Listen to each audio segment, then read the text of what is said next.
Thank you. Good evening, everyone. It is my honor to welcome you all to today's webinar on the ICAI AI Hackathon, use cases for members in industry and practice. This is episode 3 of season 2. We have had two fantastic hackathons held during the last 2 weeks, wherein the panelists displayed their outstanding use cases for the benefit of all our ICAI members. This webinar is part of ICAI's ongoing commitment to fostering innovation, promoting AI-driven solutions, and preparing our members to embrace the transformative potential of AI in the accounting profession.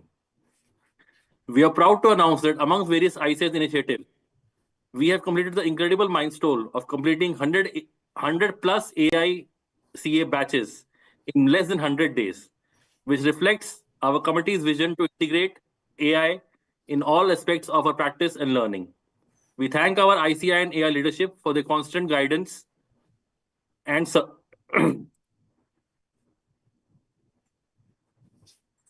the constant guidance and motivation and support for all these achievements. Today's session is designed to explore practical use cases, inspire ideas, and empower you to develop AI-driven solutions. Today, our esteemed panelists will share their insights, experiences, and innovative approaches of using AI in the day-to-day life of our professional brethren. Today, we have an esteemed panel who will present their innovative use cases. Also, today we have a jury in the form of CA Vijay Srinivas Kotapalli ji. Let me remind you, and it's a privilege to introduce him. He is a rank 1 winner of ICAI AI Hackathon Season 1. He is also a distinguished faculty for our AICA Level 1 batches. He is a chartered accountant for more than 21 years and specializes in forensic accounting, fraud, and risk management as a certified fraud examiner. He is also a certified information systems auditor and a DISA from ICAI. Now, without further ado, I will hand over controls to CA Vijay sir. I thank you for joining us, and I encourage you to actively participate in this hackathon. Let's make this an engaging and impactful session. Let me also remind you that the voting lines are now open. Please rate the panelists on a scale of 1 to 5, 5 being the highest and 1 being the lowest. Over to you, Vijay sir. Thank you. Thank you, Rishiji. Thank you very much. Thank you, AI committee, the leadership of AI committee who has come up with these kind of initiatives. I think it's the first in the world, especially an accounting body coming up with this kind of innovative hackathons and all. And I'm fortunate and privileged to win Hackathon 1, of course, due to the voting of all the members and due to the encouragement what members have given. So I also urge all our members to support the same with regard to season 3, the participants now, those who are going to present. And let's see that this journey continues long so that we can capture this particular market the way we have already established ourselves in accounting and accounting profession, and this is the innovative way where we can get into this particular market of artificial intelligence. Once again, I congratulate all of the participants who has come forward. First step to win is to participate. That's what you have already taken. So just few more steps for you to take it to your final step. So wishing you all the best, very best, without wasting much time. Let's hear from Mr. Vishnu Acharya. Are you ready to go? Yes, sir. Yeah. So over to you. All the very best to you, and kindly keep the time also in mind and accordingly proceed. Sure. Yes. Thank you. All the best to you. Yes. Thank you, Vijay sir. I hope my screen is visible to everyone. Yes, of course. Okay. My use case for today's webinar would be an integrated office management system for ITR preparation and client status tracking. Now, the whole idea of this particular use case began when in an AI certification course, level 1 certification course, our faculty told that you can develop Python codes and you can do a tool of your own by using the generative prompt GPT capabilities of ChatGPT, Claude AI, and Copilots. So thinking that in mind, immediately after my AI certification course, I thought of building this one tool, and this is my use case. Now, the main focus of this particular use case is that how you can develop, build, develop, integrate, test, and also error handling that can be done through codes that are generated by GPT modules. And I do not have any prior coding knowledge of Python. I don't know even the one single line. If you ask me to change in the existing code, it becomes very difficult for me considering my prior knowledge about this particular Python code or the JavaScript. Now, coming back to my use case of tool, the objective that I had in my mind before building the tool was improvised folder management for my income tax returns management, because we get a lot of data from the clients, and the folder management plays a very important role when retrieving the data after 2 to 3 years when the notice comes.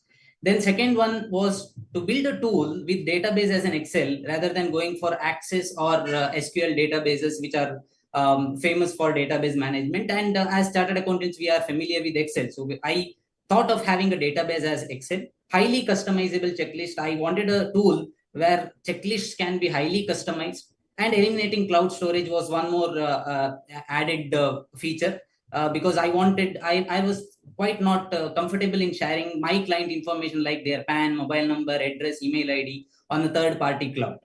Then to build this tool, I have used ChatGPT for generating the codes. Majorly, I had a ChatGPT subscription, so I used ChatGPT for majorly generating the codes. Claude AI for reviewing and improvising the codes where ChatGPT failed to give responses. I copied the error and pasted it in Claude AI.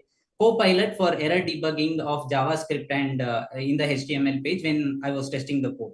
Then programming languages used are Python for the backend and Java for the front end HTML page. So let us directly jump into my use case. Now let me just open my tool that I have created. Now this tool, let me start by running this tool. The tool says this is running in the local host 127.0.0. So I'll just go to my browser.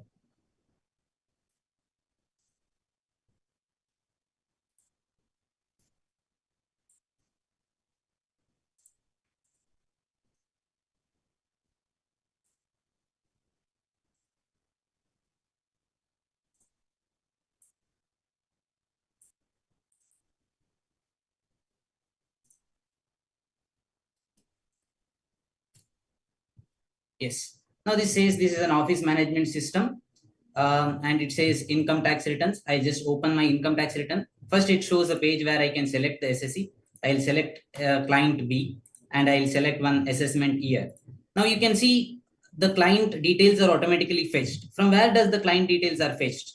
These details are saved in one sample client's data. That is an Excel sheet that I had created in my D drive. There are client details that I have mentioned. From this Excel database, the SSE's names are being selected, and assessment year gives me list of assessment years. So I'll close this Excel sheet and go back to my tool. I'll proceed to prepare ITR. It says client data loaded successfully, and it gives me a checklist of the broad areas, which is highly customizable.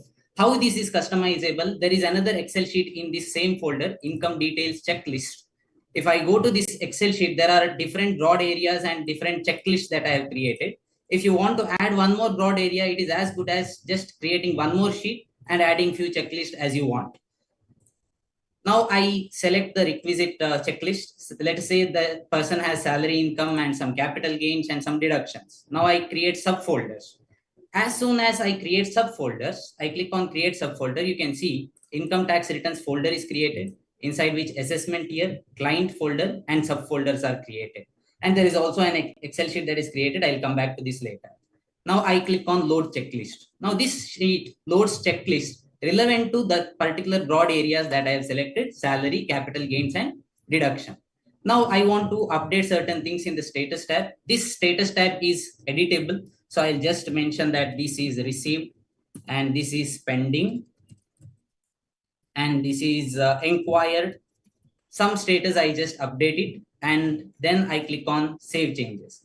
As soon as I click on save changes, I mentioned about this Excel sheet that is created in the client folder. I just open this client folder. There is a last page that is created with the name combined checklist. If you look at this checklist, the status of the client is automatically updated here. So this is a two-way communication. In fact, if you make any updation in this Excel sheet, it updates in the HTML page.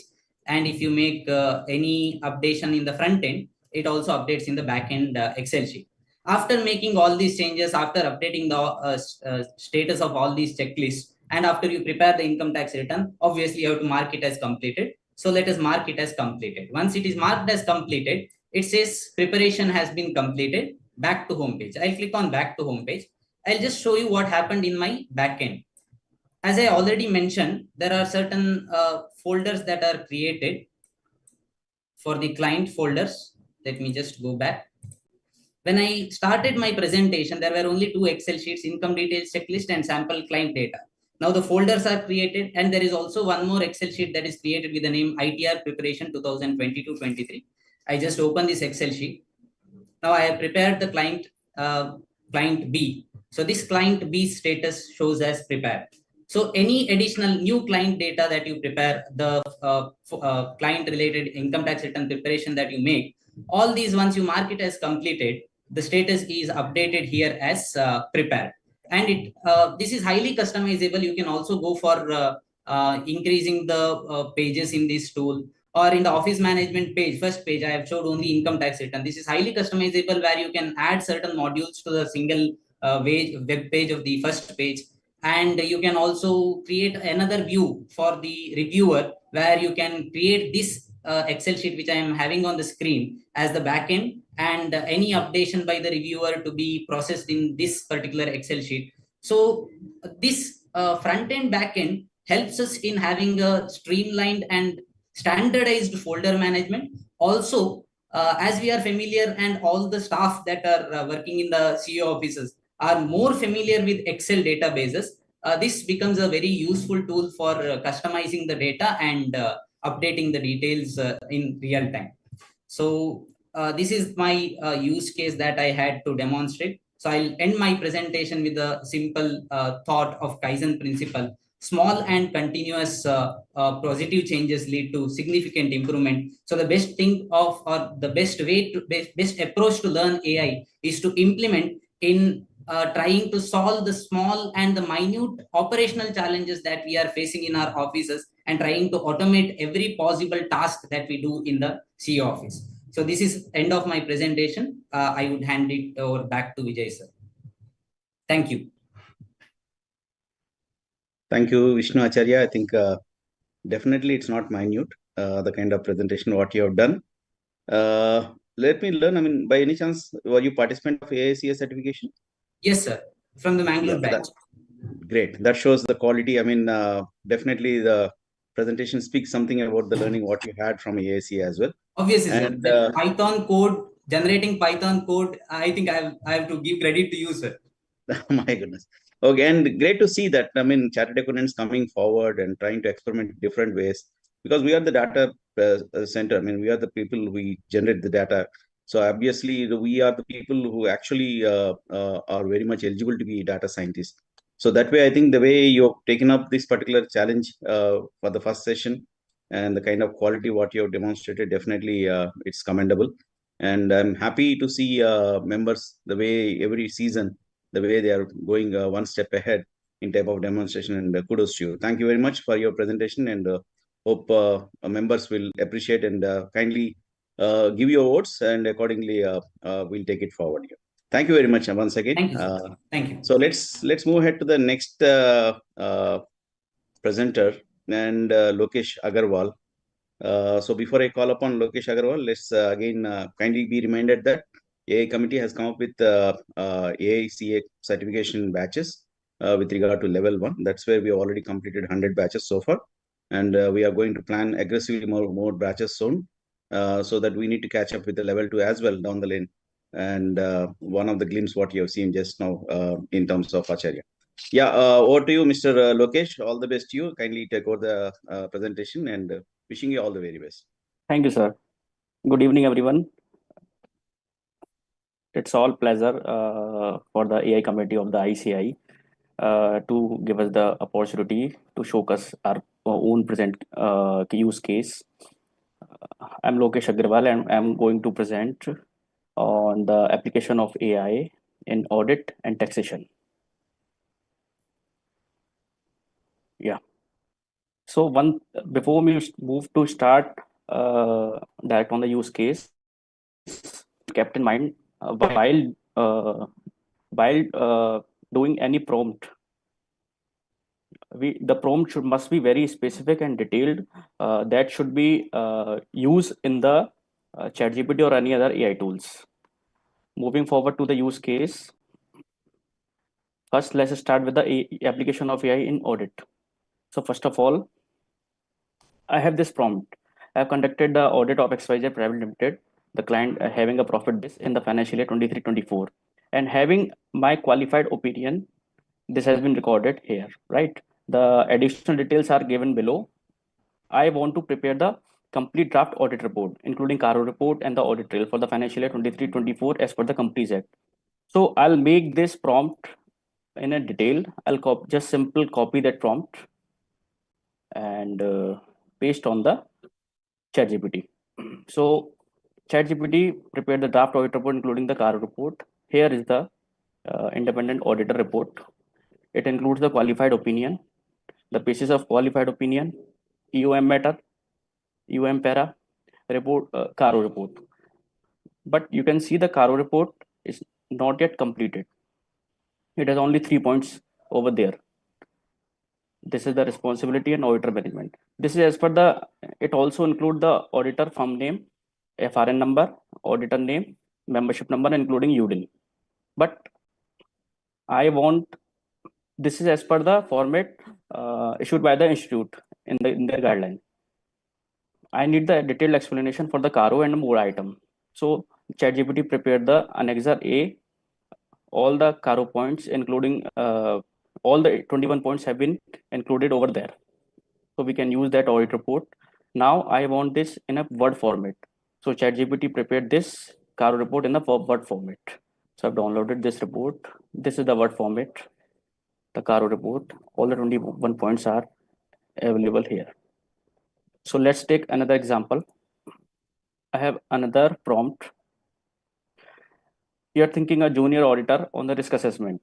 We have a junior auditor that is on the training, and we are sending this auditor to their client on the risk assessment. Provide a step-by-step guide on performing risk assessment procedure in accordance with SA 315. This word has been included after that. Use simple language and practical examples. I'll copy just this and paste on the ChatGPT. So ChatGPT provides us the step-by-step guide on the risk assessment as per SA 350. So it provides us the 8 steps: understanding the entity, identify risk element, assess the entity's internal control, conduct inquiries, analyze financial, non-financial data, significant risk, document your finding, and communicate and update continuously. Now, this is something more theoretically, and I want it in a tabular form. So I have given a prompt, please provide in tabular format. So it provides us in a tabular format all 8 points along with the what to do, AI assisted techniques, along with the practical examples. So this is ChatGPT we can use in the while conducting an audit of any organization, any company. So moving ahead, now we will see the application of AI in taxation. I prepared this advanced tax calculator with the help of AI. All columns and rows are freeze. Only this C4 is editable. A client has just come across with the total income. Sir, I have a total income of suppose let's 10 lakh. Now with just one click, we'll get the calculation of their income tax, including income tax installment schedule. This has been changed automatically. Now how this has been happened? This has been made with the help of VBA code. I have made this VBA code.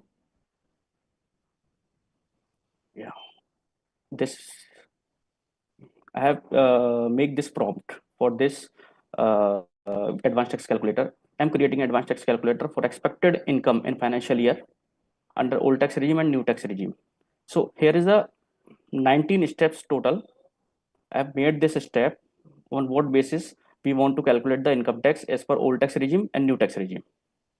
So, and lastly, please give me the VBA code for the same. We'll copy this prompt and put it on the ChatGPT. Yes. I'll copy that and put it on ChatGPT. Here is the VBA code.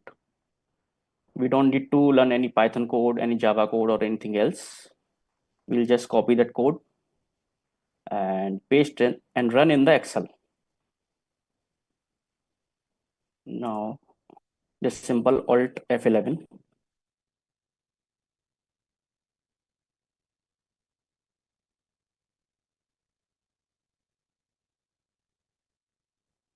Module, and we'll just paste here, nothing else. It has been saved in the Excel. Now we can use that code here.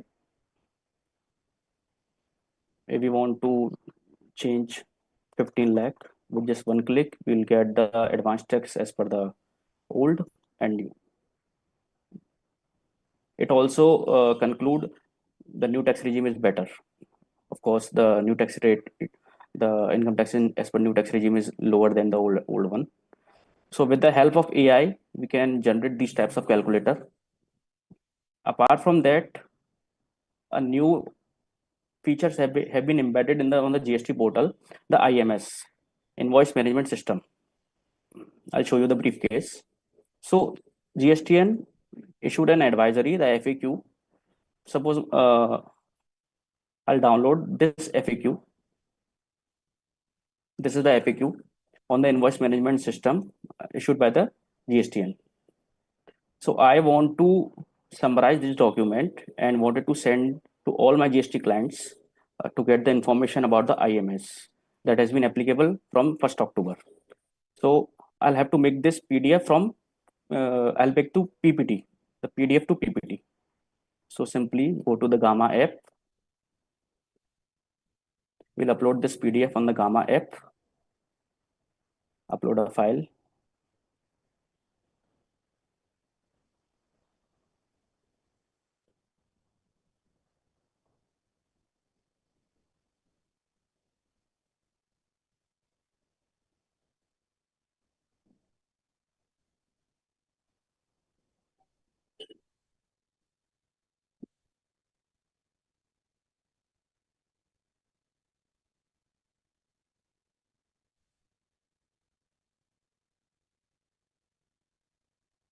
And upload this FAQ in the Gamma app.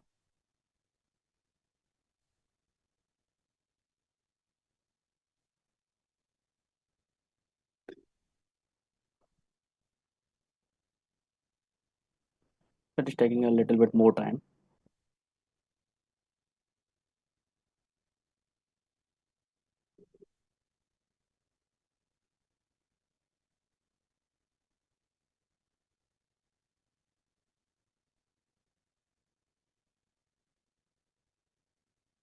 Certainly, we would get this PDF to this format, to this PPT format that is very easy and accessible for client information. What is the IMS, right? What is the applicability date? What is the records that has been excluded?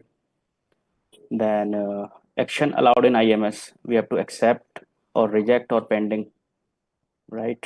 And what records will be available in the IMS, the origin invoice, ITC eligibility. This is the impact of action. If we select the accept, reject, or pending, then what is the implication on it? So this is a very presentable format that we can send to our GST clients for their easy understanding and the benefits.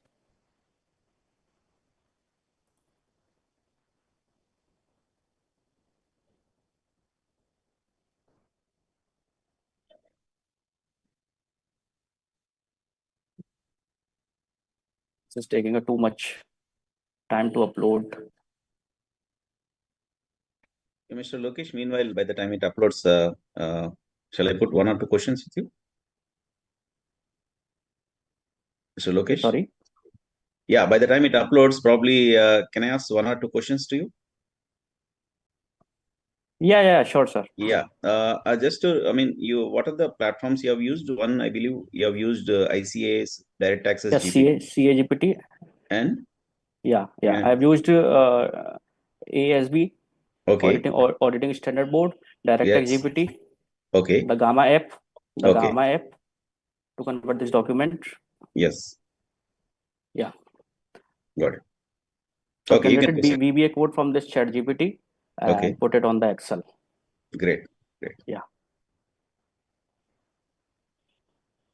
So the document is uploaded. If we want to edit something, then we can do that here. If we don't want to use this, then we can delete this from here and proceed.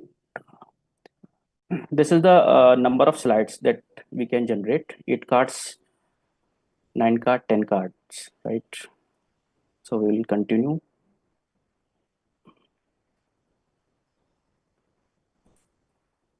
Pick a theme and generate.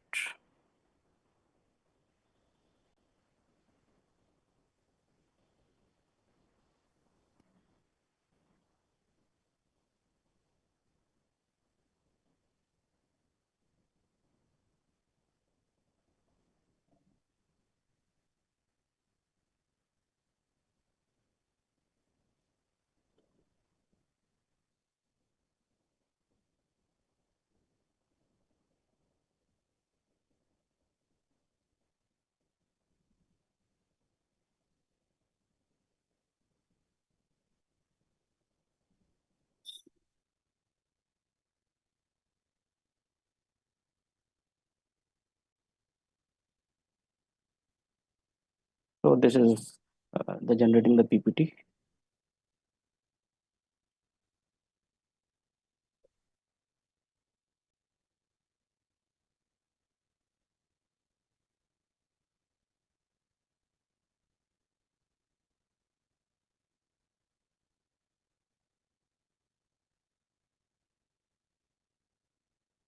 Somehow we can use this gamma from PDF to PPT.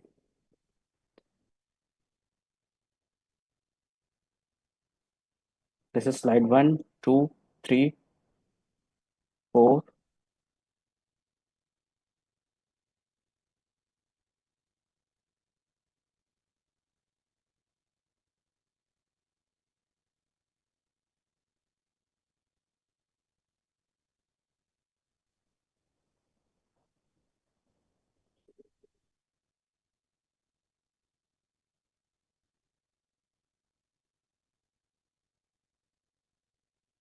We'll have last 1 minute, Lokesh. Yeah.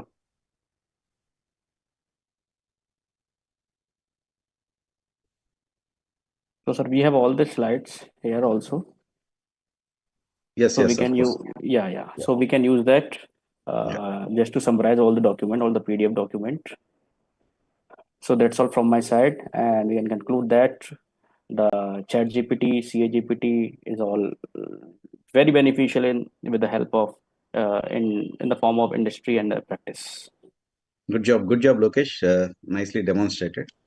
And Thank you, sir. members, kindly note that smartly he has used ICAI CAGPT to generate the respective compliance thing. With otherwise, if you are using regular GPT, you may not get such kind of accurate thing. Yes. That's the benefit what we are getting by using ICAI CAGPT. And also the way he has used to convert that FAQs into a presentation, because clients like visualizations more than Yes. a theoretical kind of thing. So smartly he has used that capability as well. Good job, Lokesh. Wishing you all Thank the you, very sir. best. And Thank you. request all the members to kindly participate in the voting, because your voting will not only decide the winner, it will connect you with these people down the line as a faculties or other ways also. So kindly make use of the opportunity. All the very best. Thank you, sir. Yeah. Let's move on to the next participant in line. We have Mr. Pradeep Gujran. Mr. Pradeep Gujran, you're from which place, sir? I'm from Bangalore basically, but right now I'm settled in Abu Dhabi. Oh, Abu Dhabi. Okay, great. Yeah. Good to see you, sir. And wishing you all the very best. Let's see what you Thank have you. in your bag, and Yeah. all the very best to you. Thank you so much. So let me start sharing my screen.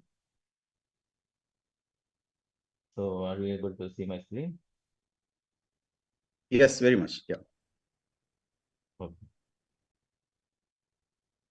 So basically today I'm going to demonstrate an use case on how you can process different type of documents using AI. So basically this is a problem which I was facing for a really long time.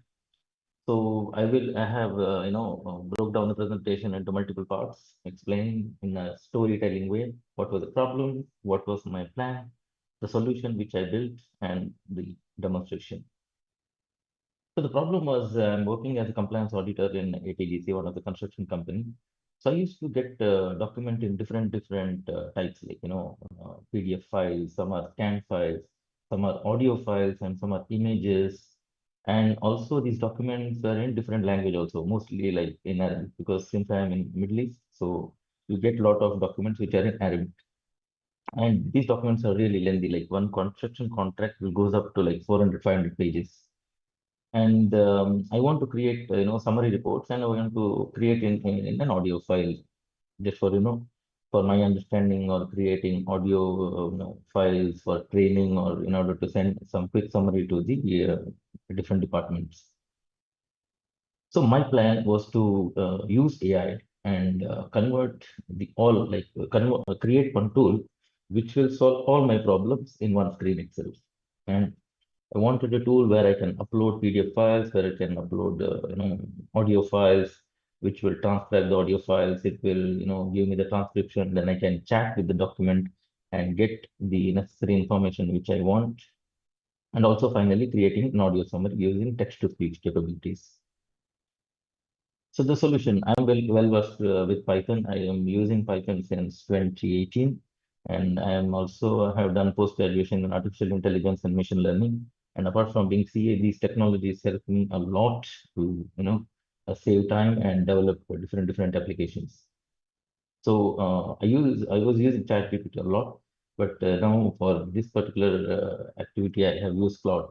So using Cloud, I converted my ideas into codes, and since I know the Python, so I know where to make the changes, and creating different components. Because when you are creating an application like this, it goes around more than 1,500 to 2,000 line of codes, and ChatGPT, most of the time it gets hallucinated and it will throw wrong outputs. So you'll not be able to use it, and you have to apply a lot of thinking and your ideas to debug the codes and make it workable. So I created an intelligent document processing suite which has various components. It can solve all of my problems in one place. And finally, I deployed it in Hugging Face, where it's a platform where you can upload your models, and you can share it with your team, or else you can keep it as a private so that no one can access that. So without wasting any more time, I'm directly jumping into the demonstration. So are you able to see the tool?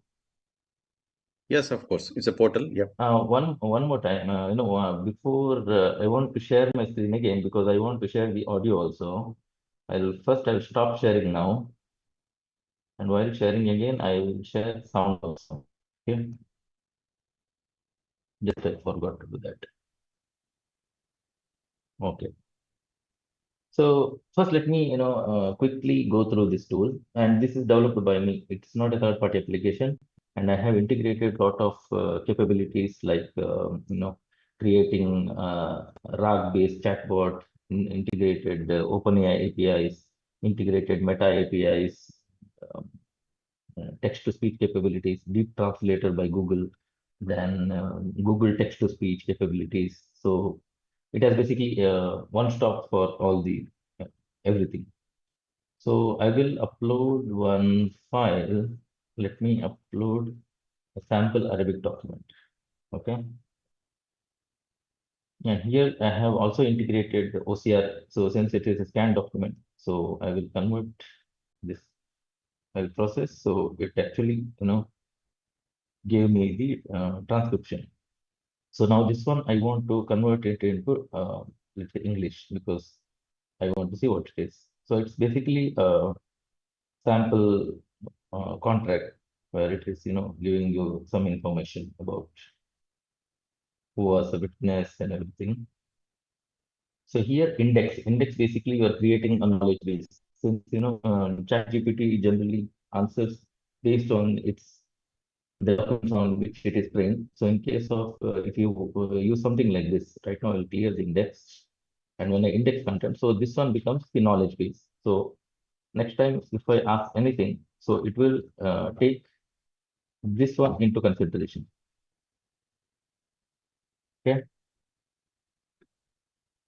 So now This is the third part where I have integrated a chatbot. So you can either use the indexed knowledge base, or you can also use the original text. So in this case, I will use the index text, basically my knowledge base, and I can use the chat model. So these are the various chat models I've integrated. And these are the free ones, Mistral, Llama, and Gamma. These are the free chatbots.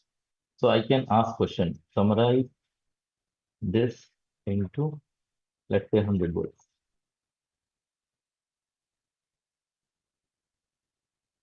So now it has quickly summarized this into 100 words. And now I can convert this into an audio file. Okay. So the conversion of audio file, I will show it in a different, I'll show one more processing, then I'll show you the conversion. Okay. So this is about the Arabic document. So now I will upload one audio file. Okay. This one. So now using Google text to speech to text, so I can convert this into text. So now it is able to extract all the text from this particular audio.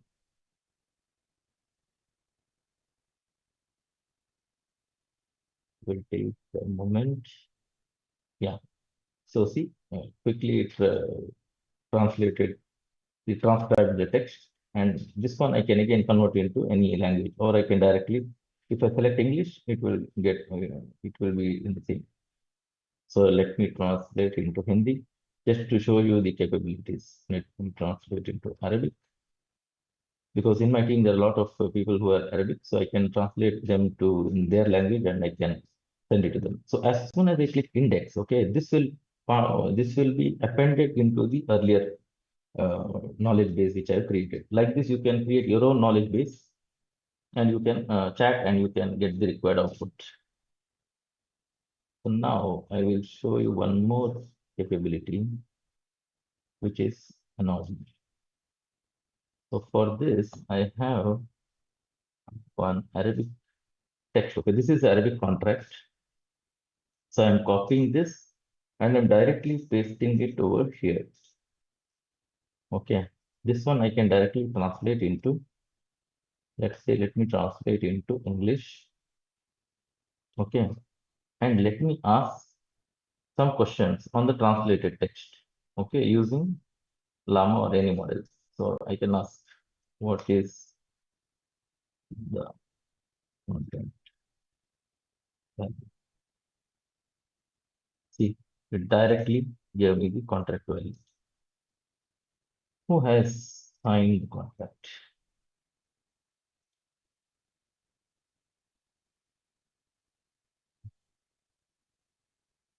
Okay, this contract, this information was not there. Let me see who is approved. Okay, this information also not there. What is contract?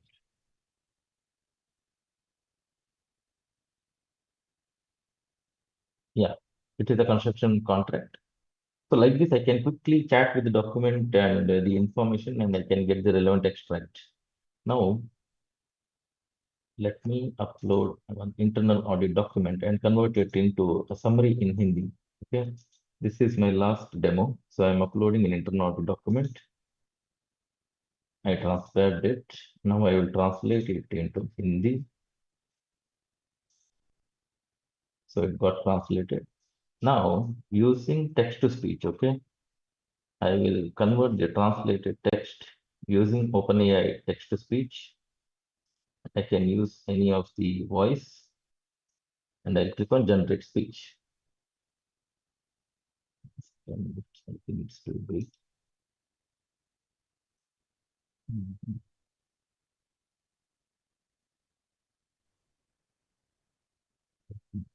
Hindi.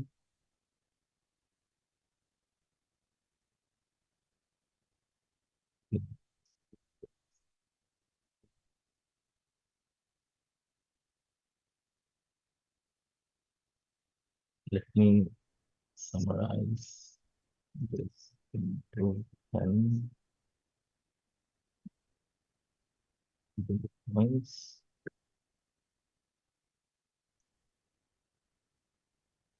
Okay, so now this chat output I will translate into English. So it's working now. Okay, so here are the 10 bullet points summarizing the employment contract. The so employment contract is of indefinite duration between two parties. The contract specifies the employee's position. Yeah, so like this, you can, this is one-stop solution where I can literally, process any document and I generate output, and I can complete my compliance audit without, going through the lengthy documents, and it works. And I have integrated multiple models, and as soon, whenever a new model gets released, I change my code, and, I will integrate that model also. So yeah, so that's it about my presentation, and my concluding remarks would be AI is going to help us a lot. We need to understand, constantly we need to upgrade our knowledge, upgrade our skills, and then we should use the technology to solve our problems. Yeah, thank you, Pradeep. In fact, my technology instincts is maybe request me to ask so many questions, but considering the time, I might restrict myself to 2 or 3 questions. First thing I want to know is the documents what you upload or the information what you store, where it is going to be stored in the Hugging Face platform or any specific folder or cloud or something like that. It is getting stored in vector database. Okay, fine. So that will be dedicated to yeah, it will be dedicated. And if you look at you can in fact deploy this entire tool in your system also. Instead of I have uploaded it in cloud so that I can share with anyone. I can so that they can also use. But if you want more privacy, you can actually deploy the entire tool in your system itself. Okay. And the second thing is, was the tool developed for the part of demonstrating in the hackathon, or you have done it before for your own use or commercialization purposes, something like that? Actually, this was actually had a lot of other features also, but for this particular hackathon, I made some changes.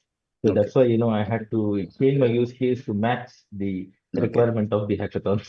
Okay, good. And though you've known Python and all, I believe you have used Claude Sonnet 3.5. Yeah, Claude I'm using just to debug my codes. First, because I know the Python libraries is what should be used. So then I give the instruction and I get the code. Then I will make the changes. So that's your knowledge of Python is going to help you in case, if in case you have to get in the right direction or what. Okay. Exactly. Good job. Very good job. In fact, friends, that's what I'm saying. I mean, we are pretty much eligible to get into this area. And thanks to AI, it actually has reduced the gap what earlier we used to have in terms of technology. Now it's pretty much in our reach, and definitely just time and the patience and the passion what requires. And passion doesn't have to be it's your own. In your team, anyone can be of that. And accordingly, you can take it forward. Very good job, Pradeep. Again, request members to come forward, please. Kindly give your votes, because we definitely don't want to miss this kind of all the participants what we have. We definitely want to have more connectivity with these people, and the one way is to just vote and keep them on the dais. Yeah, thank you very much, Pradeep, and let's move ahead to the next participant, Mr. Shobit Jain. Are you ready? Yes, sir. Good evening, sir. Very good evening. Okay, so let's hear from Shobit Jain what he has in his kitty, and all the very best, Shobit. Kindly proceed.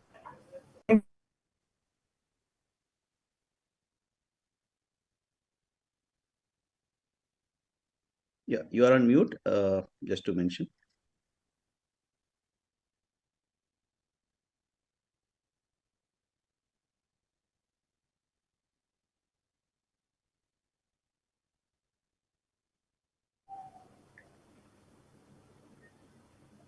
Yeah, you may proceed, Shobit. Yeah. My screen is visible? Yes, of course. Yes, thank you. So my presentation is with regards to credit risk modeling. So how you can take credit risk decision using machine learning. So my presentation will be more regards to decision making rather than being an on automation work. So basically we have one data set which is publicly available.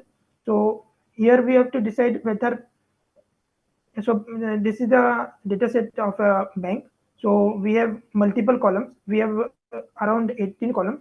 So all these are the features which are available in the data set, and these are the default, whether the customer has defaulted or not. For example, in the case of first row, the first customer hasn't defaulted, but in case of third row, the customer has defaulted. So here I am going to show you how you can take a credit risk decision using machine learning algorithm. So our goal for today's session is to find the features which are actually contributing to the default.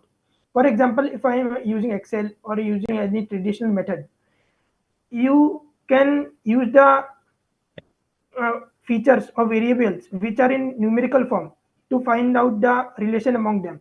But you cannot use the categorical variable or the variable which are available in text form. For example, education or your marital status or the customer which has a previous mortgage or not.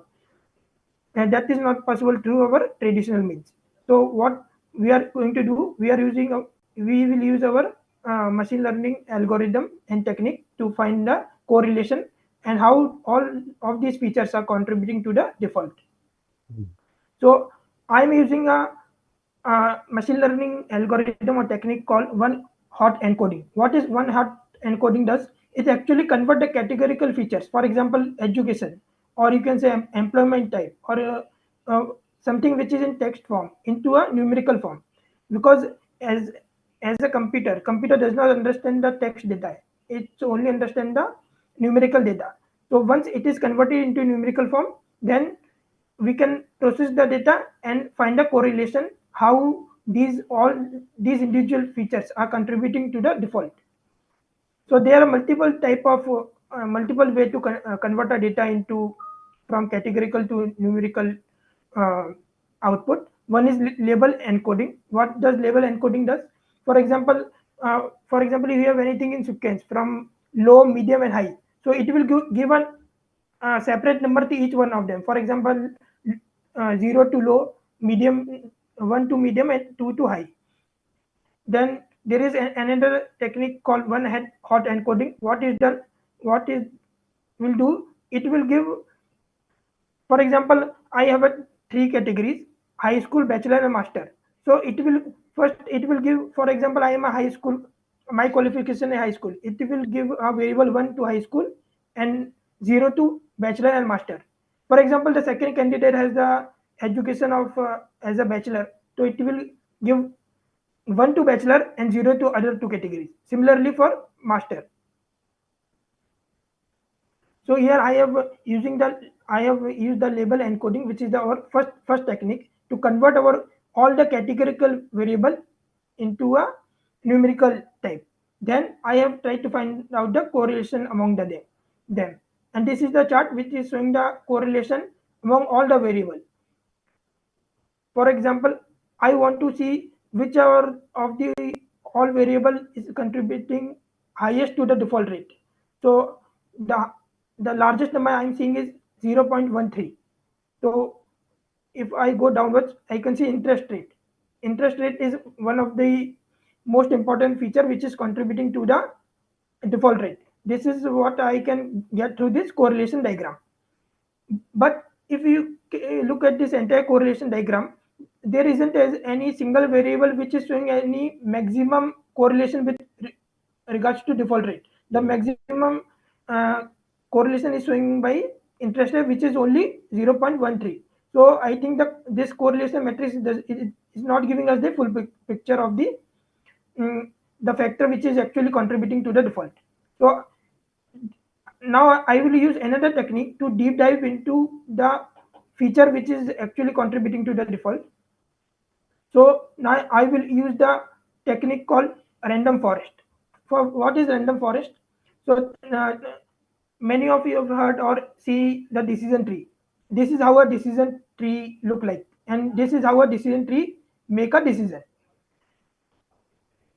So what is random forest? Random forest, for example, if I am making any decision with regards to any borrower, whether he will default or not, or whether he is falling into a high risk category or low risk category, it is only using a particular set of features, and it is only focusing on one specific set of features to take a decision. But in random forest, it creates a multiple set of decision tree. For example, if I am running a single loan account through a decision tree, it will create a multiple decision trees. For example, it will create three.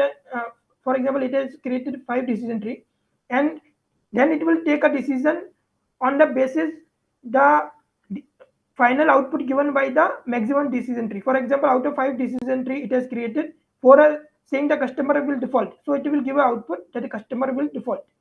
So it actually give a better output, and it is a more reliable thing to do in a real world scenario, because actually, and one more important feature of uh, random forest is it is sorry one of the one of the more important feature of decision tree is actually it does not use the entire data set, it uses the subset of features. For example, my data set has a multiple features. For the example, it has multiple columns, around 18 columns. So it will use 10 columns at a time in first decision tree, then it will use 8 columns in second decision tree. So it will give you a uh, it will actually use a subset of the data for each tree. Then I have made the code. The code I have made using the chat GPT, and then I have run through the code. So here is the output of the code. So actually, through this, I will come to know these are the top 10 features which are actually contributing to the default. Of all these features, income is the feature which is contributing highly to the default rate. So now again I want to deep dive into the income how level of income, by changing the level of income my default rate is changing. So I'm using again another machine learning technique called partial dependence plot. So partial dependence plot, what it does, it helps to visualize the relation between the feature and the predicted outcome. What is our feature here? Here in the present example, our feature is income. So we are going to see how with the change in income our the default rate will change. So I have made the code with regards to same, and here is the graph which is showing us the outcome. So this is the y-axis is actually showing us the probability, and x-axis is showing us the income. So as the level of income is increasing, the default rate is falling. The probability of getting the customer being defaulted is falling. But after a point of time, once it crosses 1,20,000, you will see the default rate is again increasing. So here a credit risk manager or risk analyst can take a decision that the 1,20,000 is the point beyond which again the risk of default is again increasing.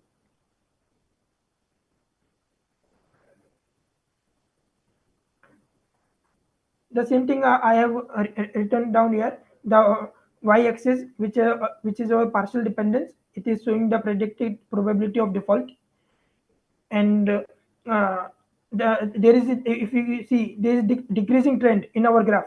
So what is actually so, as the income increases, the probability of getting a customer being defaulted gets decreases. Then I have categorized all the customer into a different category according to their income. So I have created 5 different groups: low, high, medium, high, very high, and ultra high. And accordingly, I have tried to find out the probability of customer getting defaulted. One is showing the customer customer getting defaulted, and 0 is showing the customer will not get default. So the people with a very ultra high income, they have the lowest probability of getting defaulted, and customer with very low income has the highest category of getting defaulted. So this is with regards to my use case which I have done. And apart from this, I have also done one analysis with regards to anomaly detection. Anomaly detection is the thing which help you to find the outlier in your data. Outlier means something which is exception. For example, the majority of my customer might have the interest rate I am offering to them will be between 10 to 20%, and you can say example 5 of the customer have interest rate which is around 30%. So anomaly detection help to identify you such cases.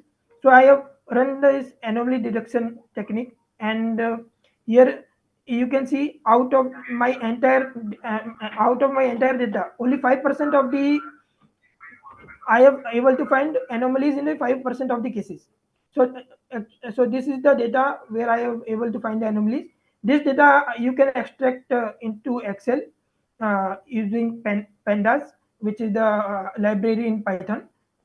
So once you extract it into Excel, then you have to eyeball the data to find out the why it has been categorized into anomaly, or what are the factor due to which it is falling as an outlier. So this is with regards to my use case, and I just want to show you the presentation to what more we can do with the help of machine learning. So what today I have shown you the how you can do a feature selection, or how you can select a feature which is actually contributing to the default. Apart from this, you can do univariate analysis. You can find how a single variable is what is the distribution or the variability of single variable in the data. Then you can also do y variant analysis. For example, I want to find the relation between the age and the default, or my income and the default. That also you can do. Encoding, this is the thing that we have seen in our first point, which is how you can convert a categorical thing into a numerical variable to numerical data to find so you can apply your machine learning algorithm on the same. Outlier detection that I have shown you in my last of the that tab. So where we have tried to find out the anomaly, and that feature selection, that also we have seen that how using a random forest you can select the most important features. So you can actually find out what are the factor which is actually contributing to your final target variable. Then, so what the opportunity for CS in this field? So there are multiple opportunity. For example, credit risk modeling, or as a data scientist, financial data scientist, or if you are looking into equity research. So there is opportunity in the field of quantitative analyst. So if you can, if you are able to combine your technical as well as financial skill, so it will be an unique blend which we can go in the market and offer some unique solutions. So that's from my end. Thank you. Good job, Shobit. Thoroughly enjoyed your presentation. I believe the kind of predictive analysis what you have used. I think, do you agree that this same analysis can be also used in the forensic and also financial analysis in terms of stock related analysis as well? Is it not? I mean, the same kind of more or less. Yes, sir. So I have done some other projects as well. This one I have made specifically for this ICAI webinar. Okay. Apart from this, I have done 7 to 8 other projects as well with regard to fraud detection, risk management, and how you can improve your marketing analytics in a bank. Yeah, So I could see your R, Python, and data set creator badges on the Kaggle as well while you're presenting. I was just browsing through. Good to hear from a fellow chartered accountant on the data analysis and the data scientist part. And definitely, that's what we've been saying, that we are pretty much very close to become data scientists, because we are the people who generate. We've been from decades generating the data. So in that way, with the domain expertise, with a little learning, like participating in AI certificate. By the way, you participated in any of the AICA certification, Shobit? no, sir. Okay, so I welcome you. Definitely, it will probably enrich you more into get into that. Sir. Okay, thank you very much, Shobit. I'm thoroughly enjoyed. I'm sure members also would have enjoyed. So kindly please participate and give your votes so that we can continue this journey 3. We are in season 3 of Hackathon. Because just to address one of the questions saying whether it happens every year, it's a continuous process. Now we are in season 3. We are going to get more. Thank you, Shobit, once again, and let's proceed to the next participant, Mr. Ronak Parekh. Yes, sir. Yes, sir. Are you ready? Yes, sir. Sir, which part of the country are you from, sir? I'm from Surat, sir. Pune. Originally, I'm Wow, from Surat. great, great, good to see.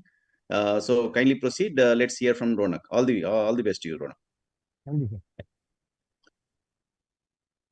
Just to mention, Ronak, before you proceed, I think they kindly test like voice wise. I think little low the way I'm hearing. If you can see that now your voice is talk little louder so that everyone can listen as well. Okay, sir. Okay.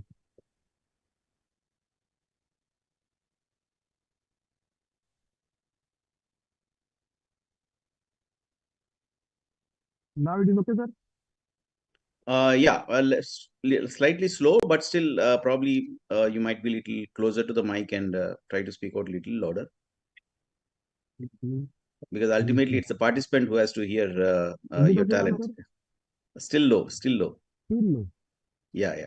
At least I'm hearing. I mean, let me see if voice is little low. If you can just make it little louder,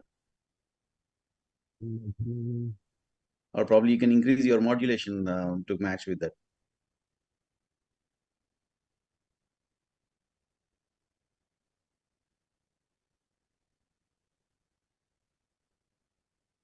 Yeah, you can continue. Yeah, now it's fine. Now it's pretty much good. Yes, of course. Please proceed. All the best. Thank you, sir.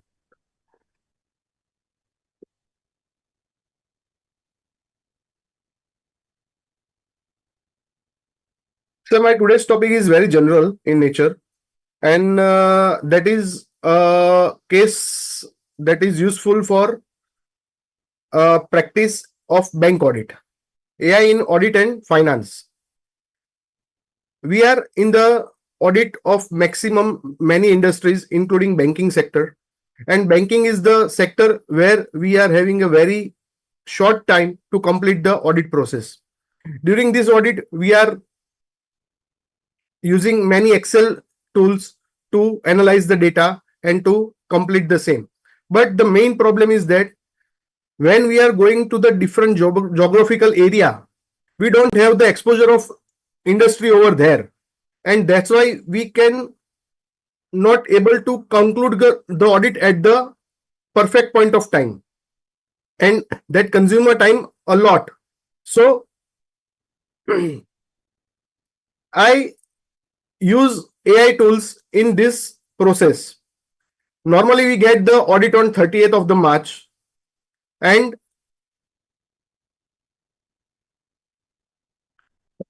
share the screen. And we have to complete the audit by 10th or 15th of the April. So we have only 10 days to complete this process. During this process, we have to understand about the business of the branch. We have to understand about the team. We are having team, and we also need to have the exposure of the knowledge of the various laws. So we try to first get the information about the branch business from the branch officials, and we get the information that the branch is around having exposure of 590 crores in the ratio of so and so, that is film and entertainment industry, fashion industry, hospitality industry, tourism industry, real estate industry, trading and health and care pharma. Now I am allotted a branch which is far away from my geographical area, that is in Bandra, Maharashtra, and I am from a very small city having not exposure of such kind of big metro cities branches. So I try to get the details from the ChatGPT. That please give me the various exposure. Ronak, can you shift the screen? I think presently I'm seeing only PPT. I believe you are trying to present something. Yes, sir. I am presenting ChatGPT. No, it's actually the screen. It's only the PPT visible. So probably you need to escape the PPT and then share the screen. Or probably you can stop sharing the screen and restart sharing the screen. Okay. Now it is okay? Yeah, now it is visible. Yes, you can go ahead, please. I just go to the ChatGPT and try to get the exposure of industry near the branch. please give me the details of various industry exist near Bandra, Maharashtra. And I got the details, that is film and entertainment industry, finance and corporate service, IT and technology sector. So and so industry are existed near my branches. So most of the branches having exposure near to their business cluster. And hence I get this basic information about the branch in consultation with the ChatGPT. This same information I got from the branch manager also. But this is the very descriptive and detailed industry wise exposure and given to the given nearby the Bandra. Now once again I try to get the information of specific industry, like this industry. Out of these 10 industries, I am well versed about 7 to 6 industries, but I am not well versed about the film and entertainment industries. So I talk to my HO and partners that give me some insight on this industry. So they are very much sure that this industry is in our portfolio, and any senior partner, if having any issue in this related to this industry, will support you in your audit process. So I concentrate on other 2 industries which I don't have much exposure, that is on textile and diamond industry. And I once again go to the ChatGPT and ask one more question for refining my knowledge. That please give me the list of the diamond cluster exist all over India. That gives me the result of Surat, Mumbai. Mumbai is specialized for diamond trading and export only. Surat is for manufacturing. Mumbai is for trading and export. Then other cities of the Gujarat and other cities of the other state are there, but I am concentrating on Mumbai only because I am allotted with the Bandra branch. So in diamond, I have to concentrate on trading and export business of that branch. I also get insight on textile industry from ChatGPT. Please give me the list of textile cluster exist all over India. So Gujarat is the one. Then after, Maharashtra is the second major hub for cotton, textile and apparel manufacturing and export. So basically I got the details that Maharashtra or any branch of Maharashtra or Maharashtra cluster is involved in export business maximum. So related to exports, I get more insight at my office and start to make the audit plan. After getting to the audit plan, we are reaching to the branch. After reaching to the branch, we are almost getting all the information from branch and try to get the borrowers as per selection criteria, try to get the list of borrowers which are having 2% of total borrowing exposure in the branch. That is around 12 crore. But we don't find any single borrower having the exposure of 12 crore. So we try to get the details of borrowers having near to 12 crore. That is 9 crore, 10 crore, 11 crore. And surprisingly, we find that there is the 16 borrowers which are in the range of 9 crore, 10 crore and 11 crore in the branch. And they all are related to single industry, that is diamond industry. Now we concentrate on that 16. I concentrate on that 16 borrowers and I try to get the details of diamond industry. The borrowers dealing in textile and diamond industry provide me the various ratios of growth of textile industry and diamond industry. So that gives me a common reply about textile and diamond industry. I came to know that I have to use specific information. I have to give specific details to the ChatGPT to get the exact details. So I want a exposure on diamond industry because I am not much into that. So once again, I refine my question and I ask the ChatGPT that I am a statutory branch bank auditor. The borrowing is dealing in diamond industry. Provide me the various growth aspect and details about the industry Also provide me the diamond industry debtors, creditors, current ratio, stock turnover ratio, average credit period, industry in the tabular format. Tabular format will help me to analyze the industry very speedily. So diamond industry के लिए उन्होंने ChatGPT give me these details. I got one more insight from this, that there is a trend of lab-grown diamonds, which are not real diamonds. And lab-grown diamonds are very low in value in respect to the original diamonds. So this more information I get from ChatGPT.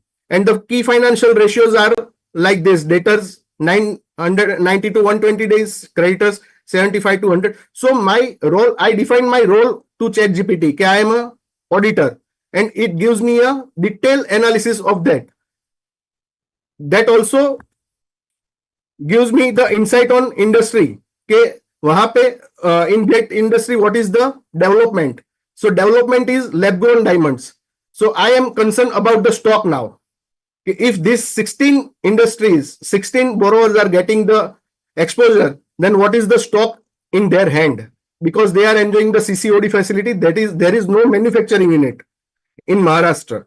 All the manufacturing units are in Gujarat, and Maharashtra is only dealing in trading and export. So there is no manufacturing in it. So machinery loan is not there. Only they are enjoying the CC and OD facility. So this is my first concern about the borrowing part. Now I once again go to the detail of the borrower, and I ask for the PDF, or I ask for the data of the borrower, that please give me the 3 years data of the borrower, and they give me the data in the PDF format like this. We all know that they are wasting our time by giving such kind of data, so we cannot easily analyze the same. If they give me in Excel, I will analyze quickly. So not wasting much time, I once again upload this sheet to ChatGPT with my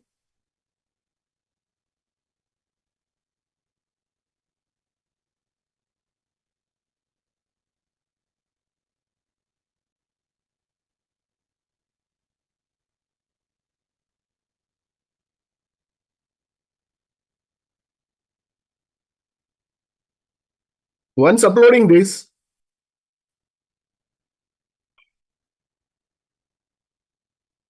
I inquire about the profit and loss of 3 years and get the detailed ratio analysis of last 2 years in Excel format, and instruct that pick the format from the particular header of PDF uploaded, make the profit and loss and balance sheet with the continuous column projected, including 3 years, and give me the ratio analysis. Once I uploaded this, it gives me a result within 1 minute. This data, PDF data, is analyzed by the ChatGPT. It convert into the Excel and give me the ratio analysis. Let's see how it is.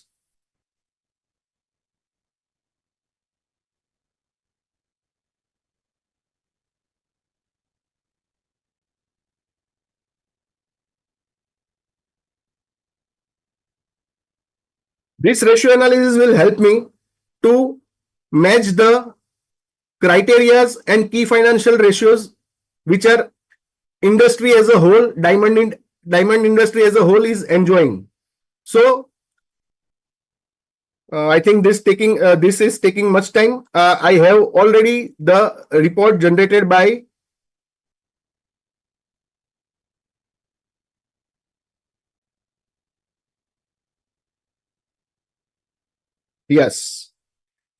download diamond industry ratio analysis. This is the file I am downloading. Now I open it and show you how it works.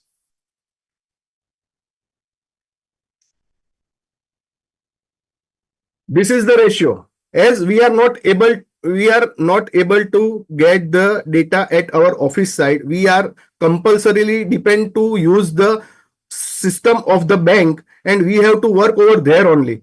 So this data is available on the bank system only. That is not available at our side, because bank are not allowed to give the data outside their domain, which are registered with their registered email IDs. So another email ID don't get any data from their bank server.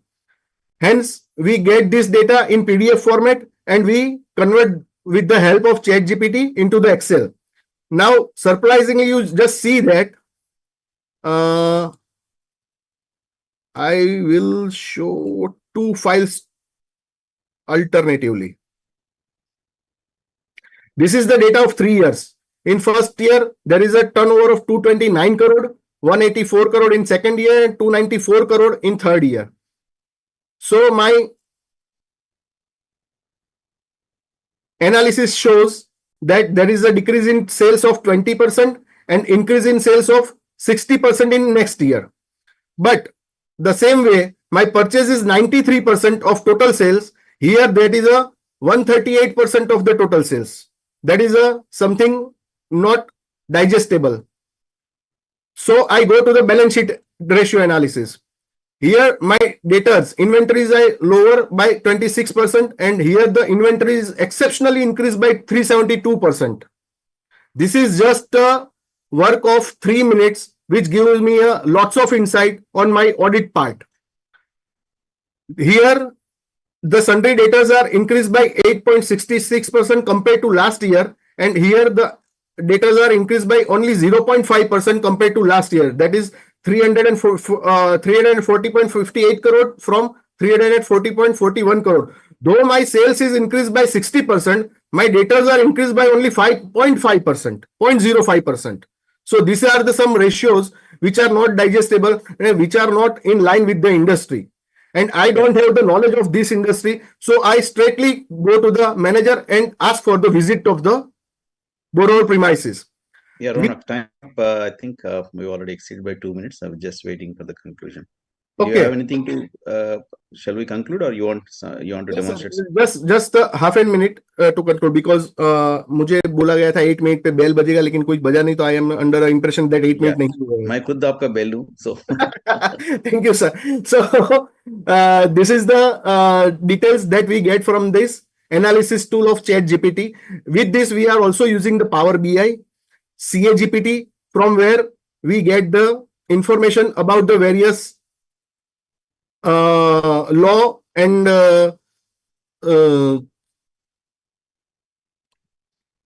compliance of that bank audit related to diamond industry. So we come to know that there is a completely misuse of the fund. This fund is used for the share market. There is a office में staff भी है, लेकिन वहां पे exceptionally we found that there is a 12 computers. In the export industry or trading industry, there is no need of 12 computers. And that shows that there is something else doing in these premises rather than the diamond industry business. So we are getting all the information by this ChatGPT on overall ratio analysis. And by visiting the premises, we came to know that there is no business of diamond, and this is the fraud case. This is the complete misutilization of the fund, and hence we report this as a fraud case, and we got our job done within a very short time of even in 1 day. In 1 day, with the use of ChatGPT, I get the knowledge of industry, I get the knowledge of ratio analysis within fraction of time, and apply to my audit, and I get the details about this borrower and finish my work within a very short time. This is the use and benefit of the ChatGPT, that we have to include this in our day-to-day routine life, and we get better result from this. That is my only conclusion from using this ChatGPT. Yeah. Thank you, sir. Thank you, Ronak. Thank you for your presentation. Just one question. I mean, if you stop the presentation, I'll See, yes, one question is, how do you ensure now that I've seen that you uploaded the PDF, how do you ensure that the client information, especially the names and all those details? Yes, sir. That is the most important part. That is the most important part. When we get into the PDF, the details, we are changing the name of the see, you check that I changed the PDF and party name, that is Shining Idea Private Limited. I have already changed that. We are always using the data by changing the details of original data. Masking, we are calling it as a masking of the data. Okay. So original data will never go to the public premises, and by this we ensure that the data is safe and personal information of client will not go to the public domain.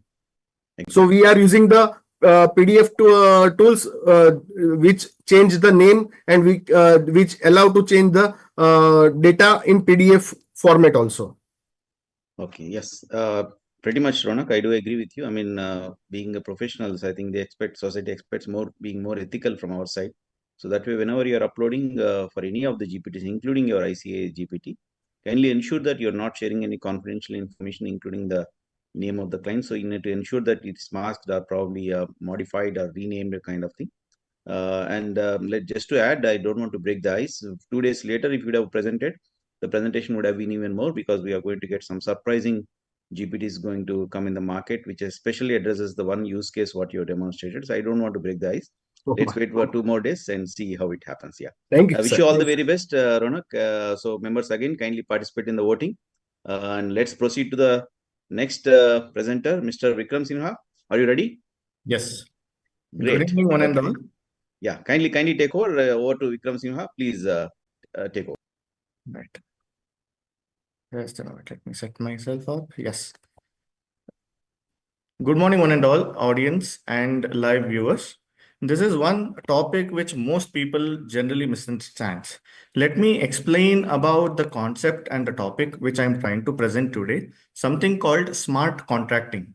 This has been decades and decades and generations of time. The contracting has not evolved in the pace it is going to evolve in the next future.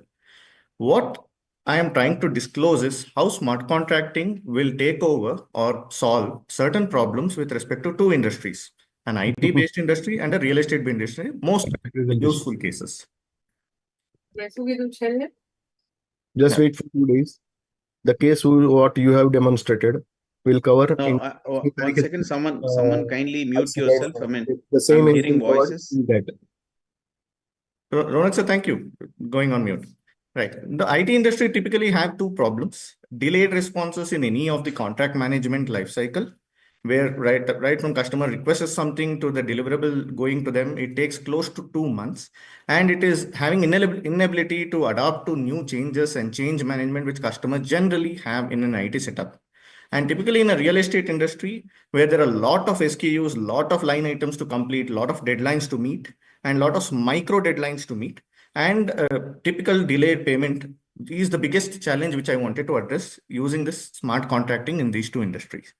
Let me head directly into what exactly I am trying to convey, meaning smart contracting. Typically, everybody know what is paper-backed contracts, where it is manually drafted, it is physically signed, people will talk, there will be meetings arranged, physical meetings are going on, and there is digitized contracts where digital signatures are used, more of online facilities are there. But what I'm trying to address with my current case studies is typically to get into stage 1 to 3, 1 and 2 to 3, 4, and 5, which is automated contracts, rule-based contracts, and AI augmentation.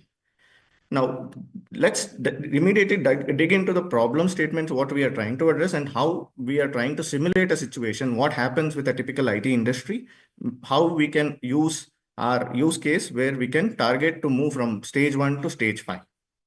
So typical contract life management works on this model. When there is an RFP which customer gives, there would be a legal team, project feasibility team, and the finance team meet and discuss, goes to client meetings. There will be minutes generated out of it. Updated clauses will come. There will be designing happening. Client meeting goes on in a cyclical loop here. Once everything is finalized, there will be a deliverable confirmed by the customer, scope of sign off, and everything signed off, the order booking is completed. This is typically a large size industry's regular life cycle. Right from RFP stage to order booking stage, it typically takes about 2 months and close to 17 to 18 people to work this out, plus a management hierarchy of about 7, 8 people seeing and reviewing the contracts. What exactly am I trying to present in my current use case is I wanted to introduce AI at certain stages of these life cycle, where at right from RFP stage, where it is AI being introduced at reviewing the RFP, reviewing the customer minutes of meeting and scripts of the discussion, what happened, aligning the scope, and finally, after the contract is signed off, how do we extract the metadata of those contracts, assign tasks to the responsible teams, assign budgets to the responsible task, billing rules being set to the billing team, where it can automate a lot of processes and make many people's life easy. That's my current job. That's the current use case I'm trying to present. Let me quickly head on to one step of the entire process, something called as RFP review simulation. What exactly is RFP? RFP is a request for proposal from any of the customer who wants to set up or do some work with any of the large entities. Typically, it will have all the terms, conditions, contracts, and stage lifestyle, the commercial formats and terms and conditions, and several other things. In this current case, I have already uploaded and fed all the RFP documents into this particular folder. And we have kind of simulated and come out with an optimized reply tool wherein we can just request the RFP being fed and wanted to take out a review out of the entire RFP. Here is a typical answer, what it generally gives. Before it generates, let me go on to what exactly is being read and what is going to come out.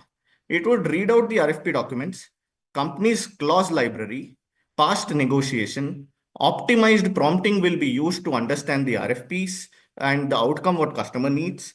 And there are several other internal stakeholders who gives their input. Based on this, I would get two things. One is reviewed scope, terms, and risk assessment of the current RFP. This is one of the generated answers, what is going to come out here with risk levels being identified based on our past experience and the clause libraries which we refer. And it has also recommended mitigation strategies for any of the line items. For example, there is a clause in the RFP says limitation of liability is unlimited for every delay failures from the customer's end. Typical risk management or mitigation strategy would be negotiating a liability cap, maybe a 10 or 15% of my total contract value, whereby I can have a level playing field where I can still earn and still deliver and not be afraid to just talk to the customer. So these are certain clauses which gets highlighted based on the review. And it is just typically asking me, should I, do you need any of the copies? Give me.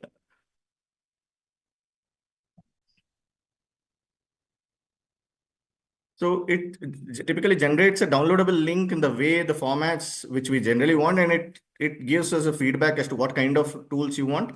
And until it comes out, I'll just show you one of the outcomes which we have received in the just about 2 o'clock in the afternoon of the similar exercise.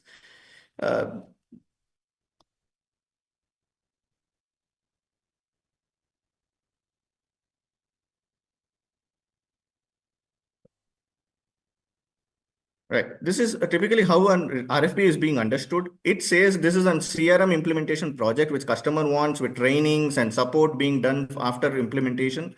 And this is typically how the clauses, both from technical, financial, legal aspects, and what are the action points we need to do with respect to clarification, with respect to what we need to ask from customers, what level of approvals we need internally.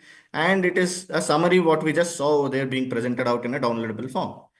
Now, let me go on to another instance how an AI is helping me to draft a contract, understanding the meetings, what went with customers, based on the script of the discussion, which we can generate out of Fireflies and few other, few other apps which can help me summarize a meeting request. And this second module, which I'm trying to discuss, gives me a set of prompts to fill and set of documents which I've already pre-fed.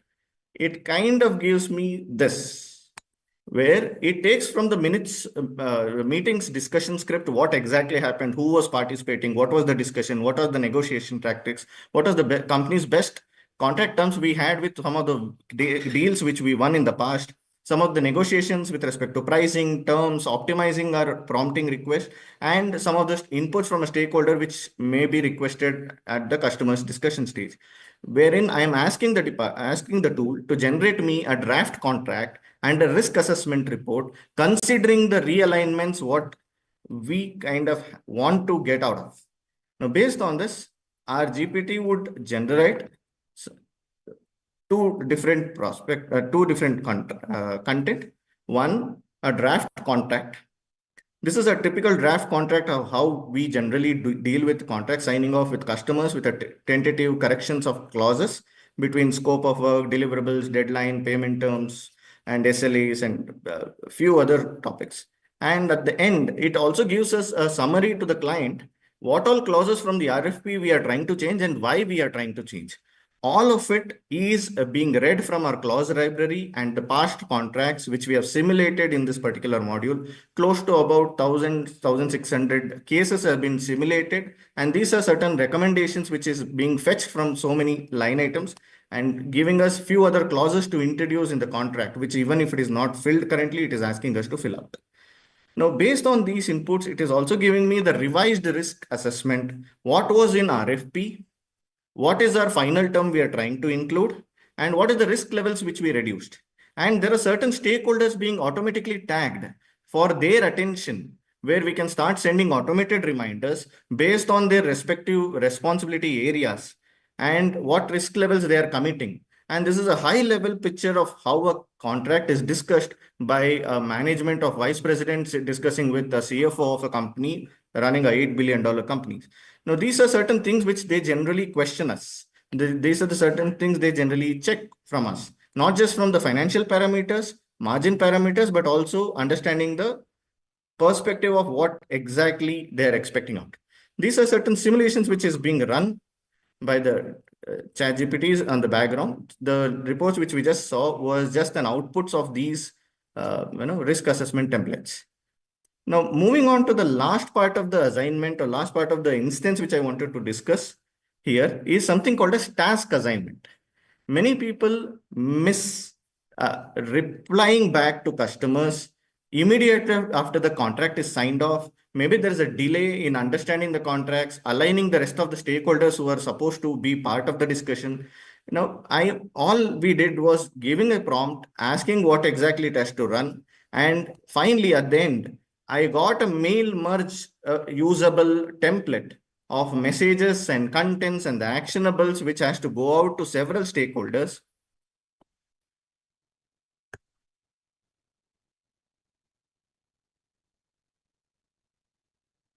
So this is a typical mail which got generated out with the ChatGPT request which we have put. And it has also given me a list of parties which I have to send out emails.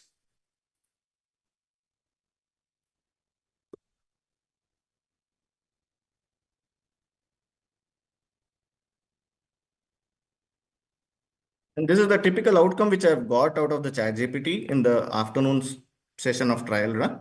And it has taken up all the cases of all the stakeholders who are relevant in this particular contract. In the third simulation, what we are trying to do is once the signed contract is done, understanding the metadata of the contract, whatever is finalized, and giving the respective team, whoever is responsible to look at these contracts or at their respective job roles, let's say India's compliance team looking at this contract for the revenue recognition, maybe an audit team for calculating their transfer pricing related documentations, which they need to submit during audits. It can be MIS reporting team where they need to present order booking status for stock exchanges and several other users who can use these data to understand the company's growth and portfolio. Finance manager looking at budgeting, planning, billing sequence, negotiating with customers if there is any change management.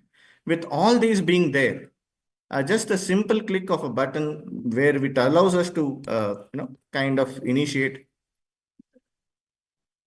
It can send out, I'm sure everybody understands mail merging, and it automatically sends out emails to respective team. But drafting an email is the biggest challenge in most of the people. But correcting an email, everybody does at the top management and mid-level management. So this tool or this entire use case helps us kind of smoothen out the initial drafting phase of the work, being ready, and just the mid-level and the higher tier management can look at it and alter and take it in the way they want to optimize.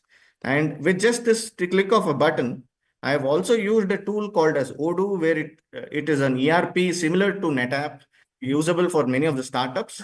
Based on those mails, which we just initiated, it can trigger task management. If you see all of these mail, has the entire content. It can have attachments, it can have details, whatever you need to send out to the respective team, and they can have in their respective logins what exactly the work they have got and what are the status and what are the timelines they're working with. And you can see the timeline it is sitting in that request button. How long did they not take response? So all the responsibility metrics of any management evaluation is available in tools like these. And coming into a typical IT industry or a real estate industry, they can afford to have an in-house LLMs and open source modules where they can run and simulate these kind of operations, where they can target speedy reply to the clients. And right, so these are certain problems they kind of deal with: delayed response, time consuming SKUs, scope changes, delayed payments, which they can optimize into these stages where they can have streamlined decision making, dynamic adaptability, reduce time management, and timely payment being initiated. And there are a lot of room of introducing blockchain, where it is an immutable contract management, immutable tool, where every clause can be fed into a general public cloud. Not many people can read except the intended users. And we can initiate certain transactions between user 1 and user 2, who is the payer and the receiver, based on certain rules being met. All of these can be augmented and set if we can introduce an element of blockchain into this system, and the entire contract management, which started from RFP to order booking, can go right from RFP to the start point where you can collect money from the customer. All of it being automated, having sufficient management reviews and approval metrics initiated in the system. And I'm getting into the first step of moving into the baby step of adapting us from where we were paperback contracts to automated, rule-based and augmented situation. I'm sure there are a few more other levels which we can target in the later days. This is about my use case, and yes, open for questions. Thank you, Vikram, and thank you for that innovative presentation with regard to the contract. I mean, smart contracting, and definitely the way you can think of automating the ideas what you have shared can be even converted into a tool as well, because you have shown the structure kind of thing, pretty much implementable in the local desktops or probably converted into a tool. Pretty much innovative, thoroughly enjoyed. And one question is like, I mean, the same, you'll be having contracts in different templates. I mean, it could be like different depending on the kind of contracts what you enter, whether it is government related or agency related. So how do you take up those challenges? Because the terminologies, the keywords, the key aspects what they use might be differing in each contract. So if you are going with a particular prompt, do you think that the same prompt can take up any kind of those challenges, or do you need to be specific with regard to the type of agreement what you are going to enter? That's a good question, sir. Considering the experience what I have with this industry, the library which we are fed with has repositories of government contracts, real estate, and most of the current IT industry which have contract life management as a tool to be implemented would have libraries of contract which is already pre-done. So using those libraries as a loop of learning for the tool itself or training the module itself is pretty usable and easy to implement in these industries. Okay, good. And how long you've been using the respective GenAIs? I mean, you've attended any of the ACS certification? Yes, I was part of the batch 43 of Bangalore. Oh, wow. Thank you for that session, what you had given us that day. Oh, and is it? Okay. It's a wonderful tool which we have used. And recently we had won a contract of one of the unicorn companies converting us as a client. We started using GPTs for negotiating the contracts and discussions. And we kind of won the deal at the price which we initially started. We didn't even reduce the price. It stuck at that number. So that's the biggest advantage of how these tools can help us out. And definitely. And Thanks for endorsing the certification. And that's what the learning what members are going to have through these certifications. Definitely, it's changer, I can say.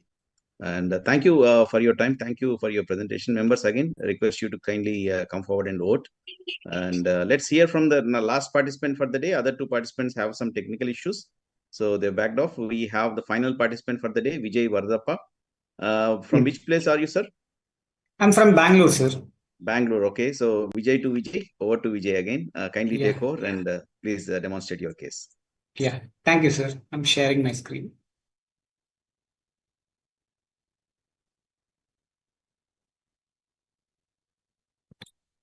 Hello, good evening, everyone. This is CA Vijay Varadappa. In today's session, I would like to present a use case on how AI can help us in transfer pricing documentation.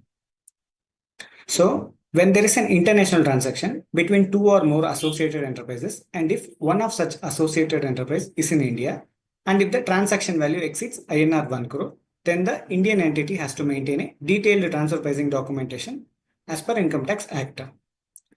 So, typically, a transfer pricing documentation will consist of 5 different sections. 1. Executive summary. So, this will contain a quick summary of the other 4 sections. 2. Group overview. This will contain the business description or business information of the client and its associated enterprises, ownership chart, and organization structure. 3. Industry analysis. 4. Functional analysis. And 5. Economic analysis. Now, let's see how AI can help us in these areas. Use of AI for industry analysis in transfer pricing documentation. For example, you have a client engaged in automobile industry. Then in the transfer pricing documentation, you will have to provide a global automobile industry overview, Indian automobile industry overview, identify key value drivers in the industry, identify key trends, key challenges in the industry, and draw a conclusion on the industry analysis. So here we can use a tool called perplexity.ai. So I have given a prompt in perplexity.ai asking it to draft an industry overview for a client in automobile industry.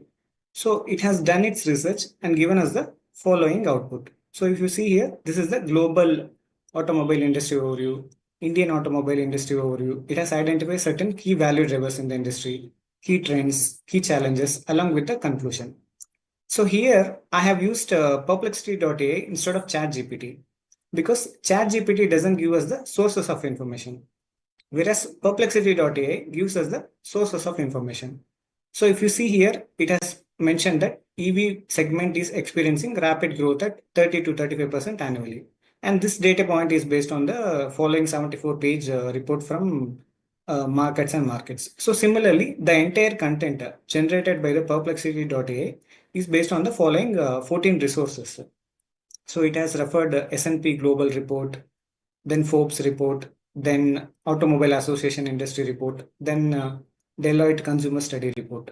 So this industry analysis can be provided in the transfer pricing documentation along with the sources of references. So after industry analysis, we have functional analysis. So functional analysis, this is the heart of transfer pricing documentation. So in any international transaction, there will be at least 2 different entities involved, and each entity will perform different functions, undertake certain risks, and use certain assets. So based on the functions performed, risks assumed, and assets utilized, the entity characterization or the business model of the entity will be different. And once you arrive the entity characterization, we can find the comparables. So here we can use ChatGPT. So what I have done is I have gone to ChatGPT and I have given a prompt. So let's take an example that you have a client engaged as a manufacturer of automobile components. So the client could be either a toll manufacturer or contract manufacturer or a licensed manufacturer or a full-fledged manufacturer. So the functions, assets, and risks of each of these manufacturing models would be different.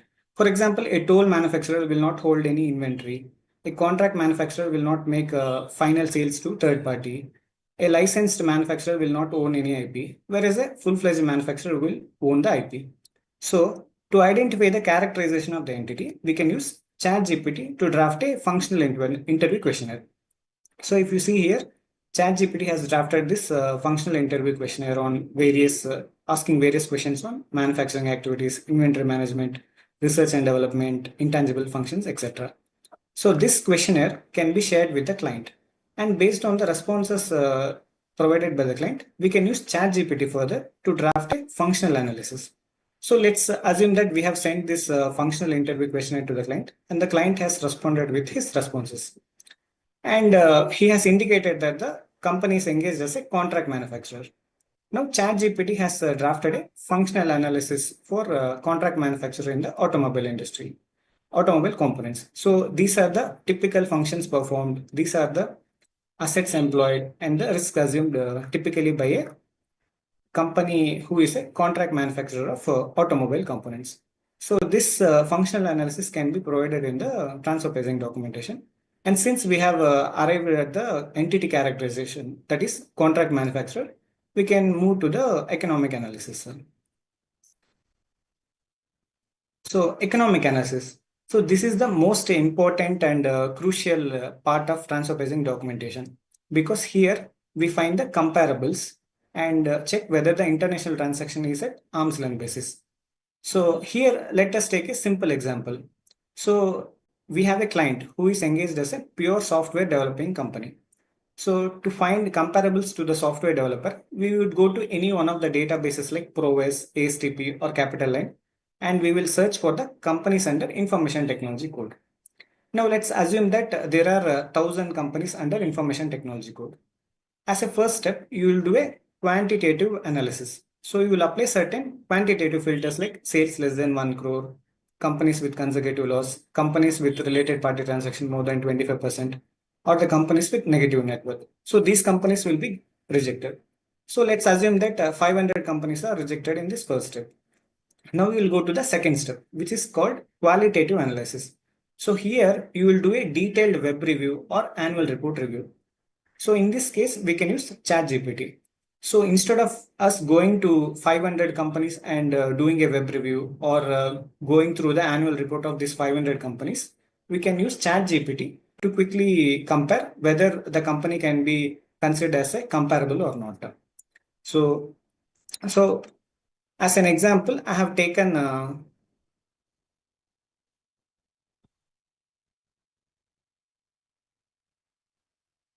as an example, I have taken website links of the 5 comparables and I have given it in the ChatGPT. So ChatGPT goes to the websites of these 5 companies and it provides me a quick business description. So we want a comparable for a software developing company. So if you see the first company, it is engaged as a distribution of IT. So we will reject this. The second company is a software development company. So we can accept. The third company, Reddington, this is also a IT distributor. So we will reject this company. The fourth company, it is engaged as a software as a platform service provider. So we will also reject this company. Then if you see the fifth company, R Systems, this company offers software technology services and also it has BPO services segment. So in this case, if this R system has segmental data of software segment, then we can accept this company as comparable. So what we can do is here again we can give the annual report in ChatGPT and ask it whether the segmental information is available. So what I have done is I have uploaded the annual report of R systems and asked whether the segmental information is available. So ChatGPT quickly goes through the annual report and provides that information technology service separately recognized. So this information technology segment can be considered as comparable. So if we have to do a manual web review or do an annual report review, it will take 5 to 10 minutes for each companies. So if we use ChatGPT, we can do it very quickly. So instead of using or instead of doing a manual review, we can use ChatGPT here to make the economic analysis faster. So by using AI, we can reduce approximately 70% of the manual review time, and we can arrive at the comparability analysis faster, and we can utilize the resources in a better way, and also we can enhance the accuracy in comparable selection. So that's it from my side. If you have any questions, I'll be happy to take up. Thank you. Thank you, Vijay Vardappa. Thanks for your presentation. And I believe Yes. you are into domain of transfer pricing. Yes, sir. Yeah, I can see. I think now that you have started using AI, I think now you will be like double-edged knife. in the domain of Yes. transfer pricing. So you're one step ahead of other peers who are into this domain because you started using the AI tools as well. By any Yes. chance, did you attend AICS certification anytime? Yes, sir. I was part of same batch as Vikram. I was part Oh. of batch 43, and you were the faculty on first day for us. Oh, yeah, thank you for that. Thank you. Yes, I think you might be appreciating the kind of inputs what you received in the certification, Yes. and definitely the Yes. continuous learning what you have shown to participate in the hackathon. That's the passion what you and thoroughly enjoyed. In fact, I believe given time you would have demonstrated even in depth into those respective quantitative analysis as well. The way you would have used. I think you have created your own transfer pricing GPT. Yes, sir. So what I have done is I have created my own chat GPT with whatever experience I had. So that's why as soon as I gave the website link, it will automatically quickly give the business description. Exactly. That's what. So a website will have a lot of web pages. So, but what we want is the about section or products or services section. So the chat GPT automatically gets information only from that section. Okay. And did you train any, I mean, you uploaded any knowledge base into that as well? Yeah, I have uploaded like knowledge based based on my experience. So mostly, if we are doing any global, if for example, if we have clients in foreign countries, and if we have to do a global benchmark, for example, a pan Europe region, so there you will have almost 5,000 companies to do a web review or annual report review. So in all those places, we will take a lot of days to complete the benchmark process. But by using AI, we can do it quickly. So yeah. Yeah, thank you very much. I've thoroughly enjoyed, and your members also would have appreciated this innovative presentation on the transfer pricing. Thank you, sir. Thank you. Yeah, and members, again, one more request: kindly come forward and keep voting for the participants. And just to report, just to revise what we have gone through so far, I think we have 7 presentations, right from Vishnu Acharya presenting on tax management using Python, and we have Mr. Lokesh presenting on the tax calculation using VBA code. We had Pradeep Gujran presenting on integrated document management, where he has extensively used various tools and platforms integrated into one. And we have Shobit Jain presenting on the credit risk modeling by using Kaggle data set. And we have Ronak Parekh demonstrating on the diamond industry analysis, and Vikram Sinha on the smart contracting. And finally, we have Vijay Vardappa presenting on the transfer pricing using the capabilities of ChatGPTs. So today we have these 7 different kind of presentations, and definitely being a hackathon one participant, I'm seeing the kind of growth what we have seen during the last 5-6 months, right from the time the journey of AI committee has started, way back in not even 5 months, I think July, to this stage where we are in season 3, and the kind of demonstration what participants are giving, and especially those who have completed AI CS certification. I think it's very good experience for me listening to all of you, and thoroughly enjoyed all your presentation. I'm sure as we pass on, as the AI committee keeps on coming up with various kind of sensational ways of teaching us, motivating us, I'm sure we are going to be on the cutting edge. I mean, probably we'll be the topmost when it comes to capturing the respective market in terms of AI related capabilities. And thanks once again. Thanks for participating, and thank you AI committee for taking out time. And I'm sure you're working 24 out of 24 hours. The way I've been watching closely, the entire team of AI committee, Rishi, Vishnu, all these people, Kunal and all.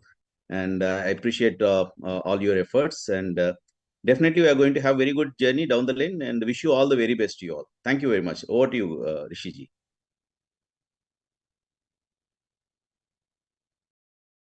You are on mute, Rishi ji.